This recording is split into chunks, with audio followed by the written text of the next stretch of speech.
Geldim gönüller çaylar üstə, gülü bağladım dəstə, dəstə.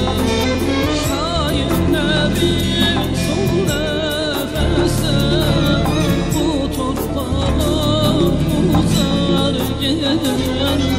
Geldim gönüller çaylar üstə, gülü bağladım dəstə, dəstə. Şair nəbim son nəfəsdə, bu torpağı uzar gedər.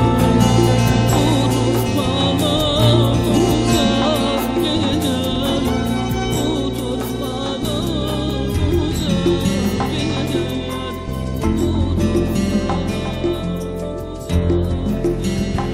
Çox sağ olun, təşəkkür edirik Agil bəy.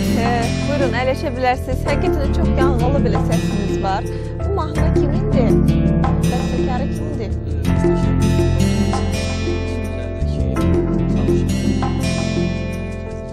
Çox gözəl bir mahnı idi. Sizin də ifanıza çox gözəl səsləndi. Təşəkkür edirik. 3 xanım ətrafında özünüzü necə hiss edirsiniz? Yaxşı? Çox. Laf yaxşı, yaxşı olun təki. Biz elə arada söhbətlərimizi sizinlə davam etdirəcəyik. Hal-hazırda sevgili xanım, bax, bilirsiniz,